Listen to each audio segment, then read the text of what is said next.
There are people who rise because conditions are perfect, and then there are chosen ones who rise despite everything. When the odds are stacked against you, when doors close, when people walk away, that is not the end of your story. That is the beginning of your becoming. Some people begin their journey with support, with resources, with opportunity already waiting for them. Their path is clear, their environment cooperates, their progress makes sense to everyone watching. But that has never been your story. You were overlooked, you were doubted, you were counted out. There were rooms where your voice was ignored. There were opportunities that passed you by without explanation. There were moments when others assumed you did not have what it takes. And if you were honest, there were nights when their doubt echoed so loudly that you almost believed it yourself. Maybe you even doubted yourself. Maybe you questioned your ability. Maybe you wondered if the resistance was proof that you were not meant for more. Maybe you compared your delayed progress to someone else's visible success and felt the weight of discouragement settle in. But something inside you never completely surrendered. That is the difference. Even when you felt exhausted, you did not quit internally. Even when rejection stung, you did not fully collapse. Even when circumstances looked final, there was a quiet voice inside you that refused to accept that this was the end. You may have bent under pressure, but you did not break. You may have paused, but you did not disappear. That inner persistence is not accidental. The chosen one does not rise because life is easy. The chosen one rises because life tried to break them and failed. Failure visited you, setbacks confronted you, disappointments tested you, but none of them had the authority to define you. They only revealed you. They revealed your resilience. They revealed your endurance. They revealed that your strength was not dependent on favourable conditions. Resistance was not a sign that you were off course. It was evidence that your path carried weight. When something significant is being built, opposition is inevitable. When potential is powerful, pressure is applied. The odds being against you were never random. They were refining tools. You were not being blocked, you were being built. The closed doors taught you resourcefulness. The rejection taught you self-reliance. The isolation taught you focus. Every obstacle strengthened a different layer of your character. While others interpreted your struggle as weakness, it was quietly constructing resilience that comfort could never produce. And that is why this matters. Because rising against all odds is not about dramatic revenge or proving people wrong. It is about understanding that your beginning does not dictate your ending. It is about recognizing that unfair circumstances do not cancel destiny. It is about realizing that adversity does not disqualify you. It prepares you. If you were overlooked, it may be because your growth was happening in private. If you were doubted, it may be because your potential was invisible to untrained eyes. If you were counted out, it may be because your breakthrough required time to mature. Today, we're talking about what happens when a chosen one rises against all odds, and why resistance was always part of the design. Because the rise of a chosen one is never accidental. It is earned in silence, forged in pressure, and revealed when the world least expects it. If this message resonates with you, like this video, share it with someone who needs this reminder, and subscribe to the channel for more messages meant for the chosen ones. The odds were never meant to be fair. That realization can feel unsettling at first. Most people grow up believing that effort should equal reward, that talent should be recognized, that sincerity should be reciprocated. But if you are a chosen one, your path likely did not follow that formula. You gave your best and still faced resistance. You showed loyalty and still experienced betrayal. You worked hard and still felt overlooked. It may have seemed unfair, and in many ways, it was. But what if the opposition was never random? What if the imbalance you experienced was not a mistake in your story, but a signal of its significance? The opposition is proof of significance. Insignificant paths rarely encounter strong resistance. Ordinary journeys do not require extraordinary refinement. When something carries impact, pressure accompanies it. When potential is powerful, it attracts testing. The friction you felt was not a verdict against you. It was confirmation that what you carry matters. Think about your beginnings. Perhaps you did not start with advantages. Perhaps you did not have connections, guidance, or encouragement. Maybe you had to teach yourself what others were freely shown.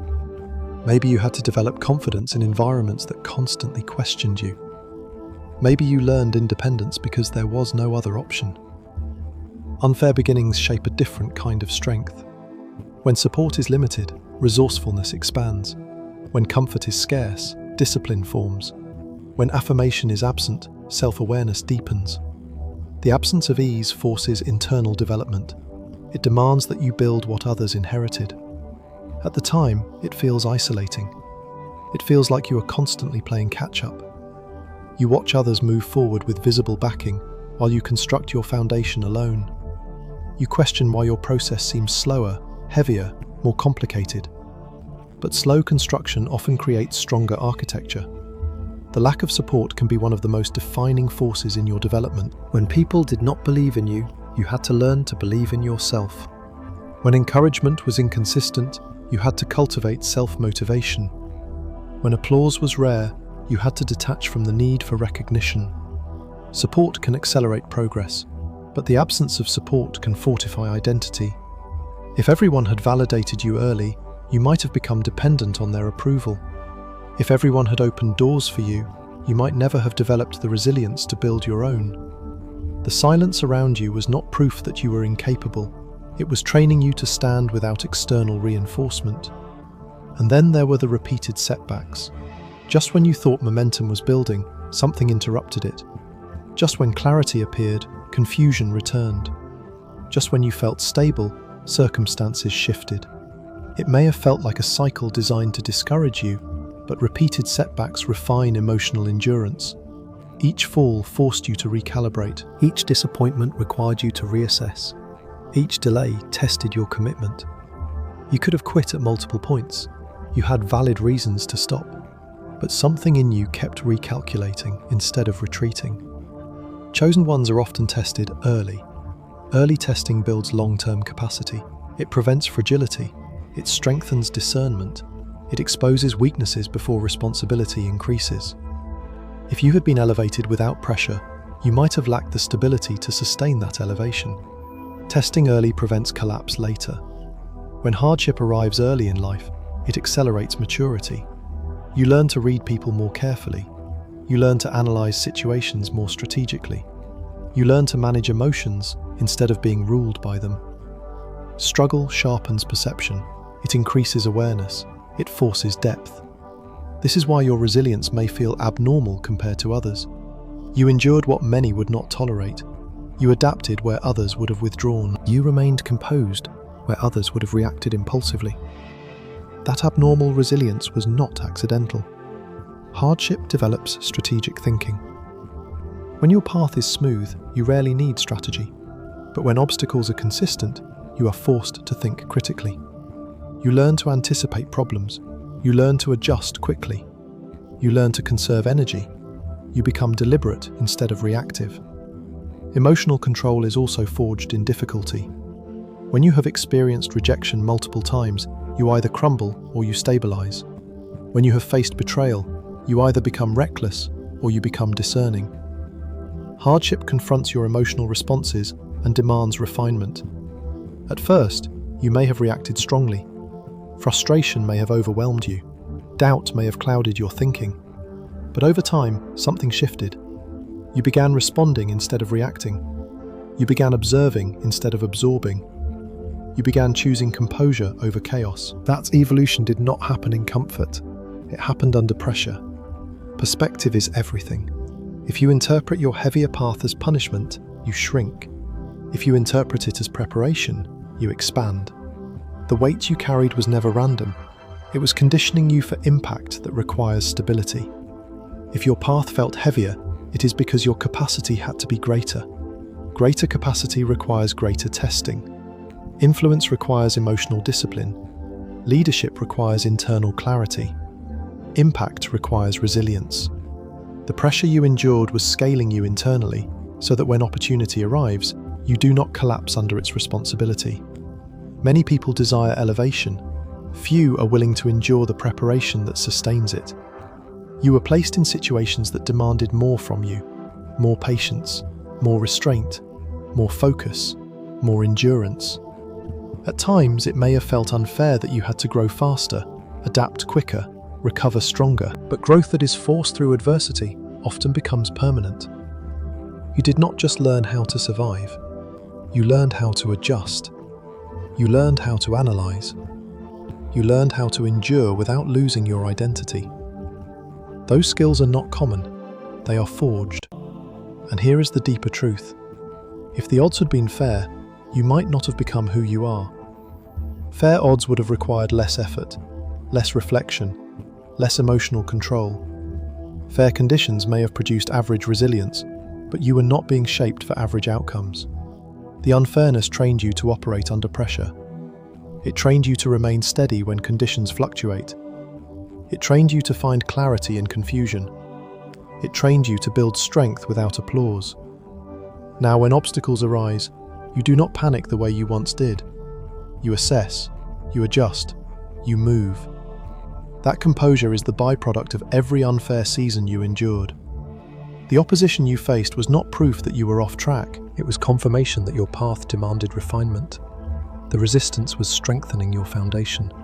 The weight you carried was building the strength you now stand on. Look at the areas where you once struggled, the conversations that once intimidated you, the environments that once overwhelmed you, the criticism that once destabilized you. They do not affect you the same way anymore. That is growth forged through adversity. You are not standing in strength by accident. You are standing in strength because you were trained in difficulty. And this is why the odds were never meant to be fair. Because fair would not have prepared you.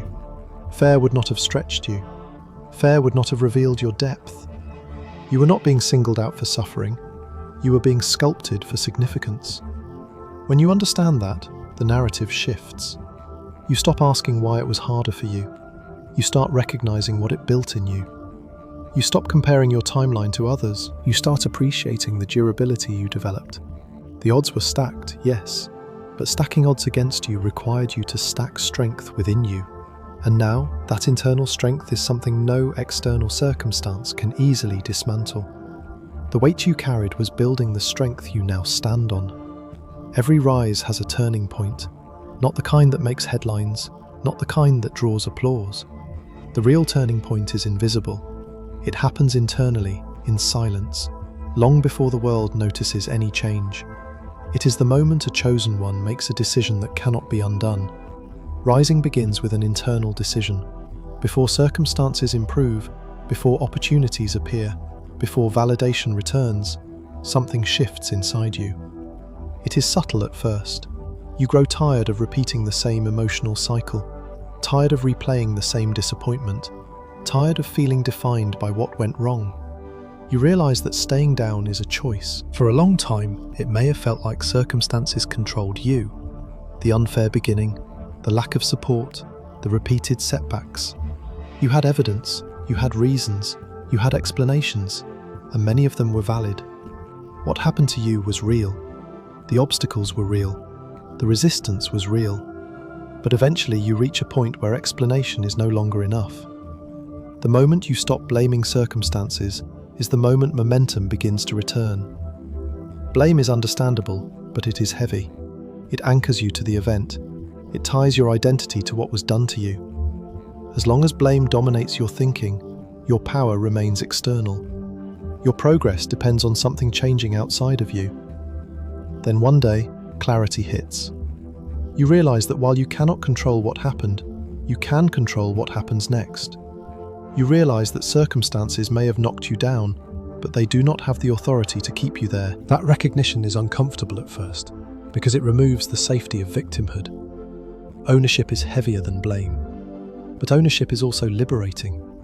When you stop blaming circumstances, you stop waiting for them to change before you do. You stop replaying the past and start evaluating your next move. You shift from analysis of injustice to strategy for advancement.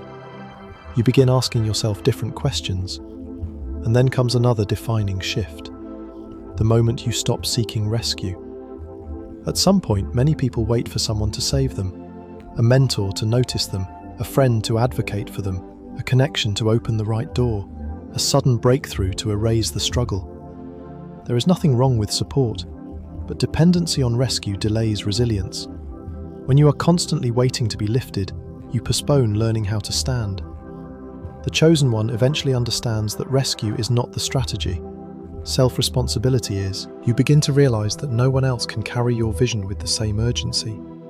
No one else can feel your calling the way you do. No one else can endure your process for you. That awareness is not isolating. It is empowering. When you stop seeking rescue, you reclaim agency. You stop scanning for someone to validate your potential. You stop waiting for someone to fix what you can build. You stop hoping for someone to fight battles that were meant to strengthen you. Then comes the most powerful moment of all, the moment you take ownership of your response. You may not control what happened. You may not control who doubted you. You may not control which doors closed. But you absolutely control your response. And your response determines your trajectory. There is a critical internal shift when you stop asking, "Why me?" and start asking, "What is this building in me?" The first question focuses on fairness. The second question focuses on growth. When you ask why, you search for explanation. When you ask what it is building, you search for development. The shift is subtle, but it changes everything. Instead of analysing how you were wronged, you analyse how you can be strengthened. Instead of replaying the setback, you study the lesson. That shift converts pain into training. It does not erase the hurt, it reframes it. When you start asking what the struggle is building in you, your perspective expands. You see how patience was being developed, how discernment was being sharpened, how emotional control was being refined. You realize that the setback was not just an obstacle, it was a conditioning phase. Resilience deepens when interpretation changes. Failure becomes feedback. Instead of labeling yourself incapable, you evaluate what can improve. Instead of internalizing rejection as a verdict, you treat it as information. You become analytical instead of emotional. You separate your identity from the outcome. This is maturity. When failure becomes feedback, it loses its power to define you. It becomes a teacher instead of a threat. It exposes blind spots. It reveals weaknesses. It identifies gaps in preparation, but it does not determine your value. Rejection becomes redirection. Not every closed door was meant to open. Not every opportunity aligned with your growth. At the time, rejection feels personal. It feels like confirmation of inadequacy. But when you examine it later, you often see how it prevented misalignment. The relationship that ended created space for clarity. The opportunity that collapsed redirected your focus. The support that disappeared forced independence. Redirection is often disguised as rejection. Isolation becomes focus. When distractions fall away, concentration increases. When noise decreases, strategy improves. Isolation may have felt lonely at first, but over time, it created space for refinement. It reduced interference. It forced you to rely on internal clarity instead of external validation. Isolation trains discipline. The turning point solidifies when you realize you are not staying where you fell. You may have stumbled, you may have been knocked down unexpectedly, you may have underestimated the force of resistance, but remaining there is no longer an option. The rise begins the day you decide you are not staying where you fell. This decision does not require motivation, it requires commitment. Motivation fluctuates, commitment stabilizes. The decision to rise is not based on emotion, it is based on identity. You begin to see yourself differently, not as someone defeated, but as someone developing. Not as someone rejected, but as someone redirected. Not as someone unlucky, but as someone being refined. Your language changes, your posture changes, your focus changes. Instead of reliving the fall, you study the ground you landed on. You analyze what caused it. You strengthen the weak point. You rebuild strategically. And here is the critical insight. The fall did not define you. Your response did. Many people fall. Few choose to rise intentionally. Many experience setbacks. Few reinterpret them constructively. The difference is not talent, it is decision. The turning point is not about revenge. It is not about proving others wrong. It is about reclaiming control over your direction. It is about understanding that while adversity is unavoidable, stagnation is optional. You are not obligated to remain in the emotional state where you were hurt. You are not required to stay in the identity shaped by failure. You are not confined to the narrative written by rejection. When you decide you are not staying where you fell, momentum begins to rebuild. Slowly at first, then steadily, then powerfully. Because once you take ownership of your response, you become dangerous to limitation. Circumstances can challenge you, but they cannot define you. People can doubt you, but they cannot confine you. Doors can close, but they cannot eliminate possibility. The turning point is not external victory, it is internal resolve. And once that resolve is established, rising is no longer a question of if, it becomes a matter of when. The rise begins the day you decide you are not staying where you fell. The most powerful comebacks are rarely loud at the beginning. They do not start with announcements. They do not begin with dramatic declarations. They do not require public validation. The rise of a chosen one is quiet before it is visible. It begins internally, then stabilizes privately, and only later does it reveal itself externally. By the time others notice, the transformation has already taken root. After the turning point, after you decide you are not staying where you fell, something changes in your behavior. Not because you are trying to prove anything, not because you are seeking attention, but because your internal alignment shifts your external posture. You move differently. There is less hesitation in your steps, less urgency in your reactions, less desperation in your tone. You are no longer scrambling to recover. You are building intentionally. Every decision feels more deliberate. Every action feels more calculated. You are no longer operating from wounded emotion. You are operating from strategic clarity. People may not immediately understand what changed. They just sense it. You are not rushing anymore. You are not reacting impulsively. You are not chasing every opportunity that appears. You are selecting carefully. You are pacing yourself. You are protecting your focus. And that is when the second shift becomes obvious. You speak less and execute more. There was a time when you explained your plans. You announced your intentions. You sought feedback before taking action. You may have felt the need to declare what you were about to do, almost as if speaking it made it more real. But experience has taught you something different. Execution speaks louder than explanation. You no longer feel compelled to broadcast your strategy. You understand that not every vision needs an audience during construction. You conserve your energy for action rather than validation. You measure progress through results, not through recognition. Silence becomes strength. You stop announcing and start building. While others are debating, you are developing. While others are performing, you are preparing. While others are reacting to noise, you are focused on structure. The comeback is not loud because it does not need to be. It is precise. This is the phase where growth becomes disciplined. You refine your habits. You adjust your routines. You sharpen your skill. You eliminate distractions. You prioritize sustainability over speed. You are no longer trying to recover emotionally from the fall. You are constructing something stronger than before. The difference is subtle, but undeniable. And then the external world begins to shift. People who dismissed you start watching you. Not because you demanded their attention, not because you sought confrontation, but because consistency is difficult to ignore. When someone remains steady despite resistance, observers recalibrate their perception. The same individuals who underestimated you may begin asking questions. They may not openly admit their misjudgment, but their attention changes. They notice your discipline. They recognize your stability. They sense that your growth is no longer theoretical. This is not about revenge. It is about evidence. Consistency produces credibility. Opportunities align unexpectedly. This alignment does not happen by chance. It happens because you are no longer operating from survival mode. When survival dominates your thinking, your choices are reactive. You accept what is available instead of what is aligned.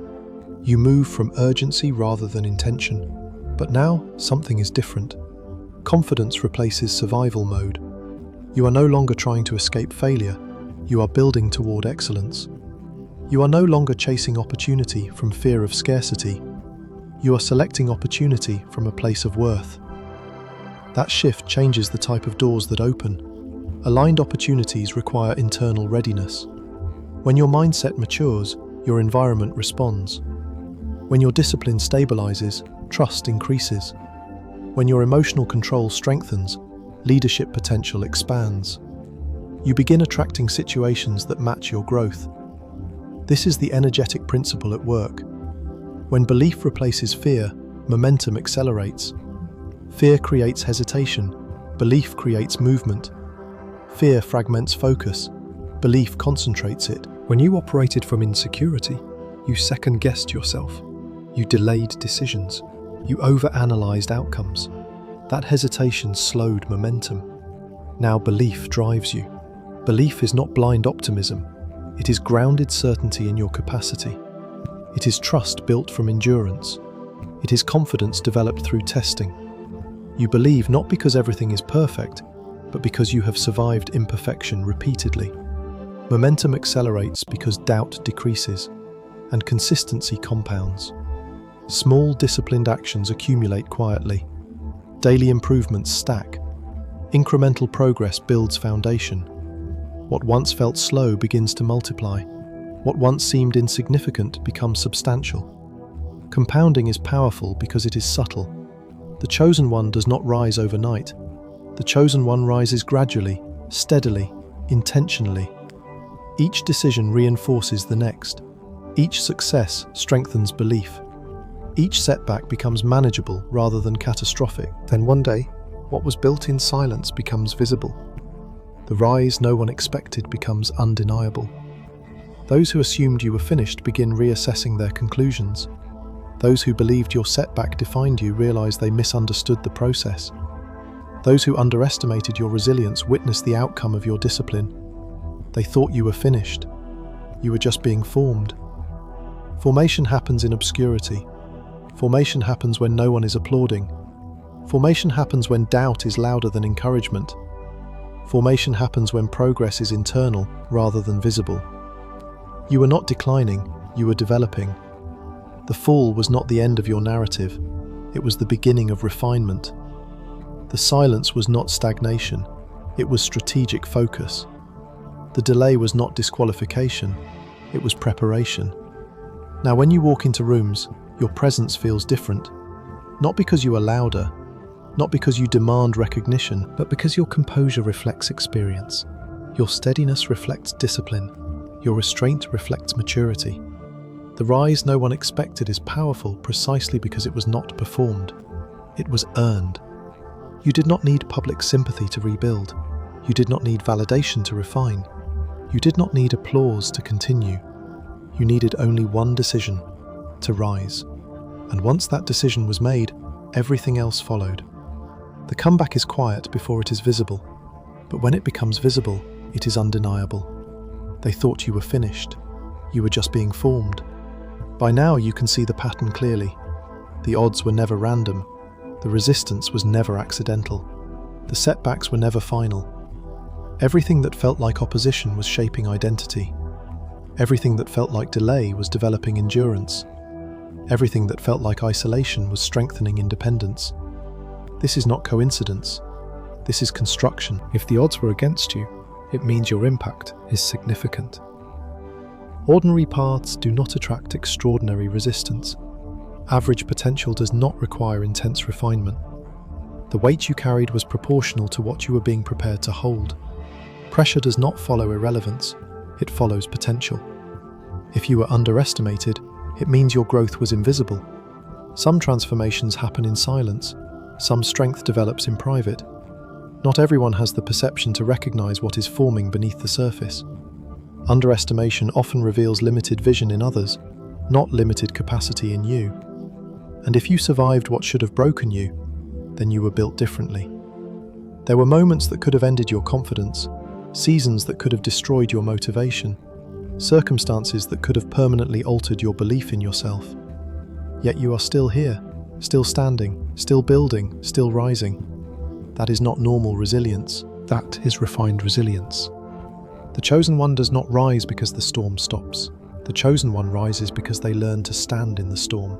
Waiting for perfect conditions would have kept you waiting forever. Waiting for validation would have delayed your growth. Waiting for fairness would have limited your expansion. Instead, you learn to adapt within pressure. You learn to stabilize within uncertainty. You learn to move forward without guarantees. That is power. Rising against all odds is not about revenge. It is not about proving critics wrong. It is not about seeking applause from those who once doubted you. When maturity sets in, the focus shifts. When you rise against all odds, it is no longer about proving them wrong. It is about proving yourself unstoppable. Unstoppable does not mean untouched by difficulty. It means undeterred by it. It means you can fall and still rebuild. It means you can face rejection and still move forward. It means opposition no longer intimidates you because you understand its purpose. You are no longer asking whether you will rise. You are simply deciding how. That is inevitability. The chosen one's rise is not based on conditions. It is based on commitment. It is not sustained by applause. It is sustained by discipline. It is not fueled by revenge. It is fueled by clarity. You are not meant to be comfortable. You are meant to be capable. You are not meant to be validated early. You are meant to be fortified deeply. And now that you understand this, your perspective changes. The struggle becomes meaningful. The resistance becomes training. The odds become confirmation. You are never behind. You are being built. So stand firm in that identity, not as someone who survived by chance, but as someone refined by design. Not as someone lucky, but as someone disciplined. Not as someone rescued, but as someone who rose. If this message spoke to you, like this video, share it with another chosen one, and subscribe so you never miss the messages meant for you.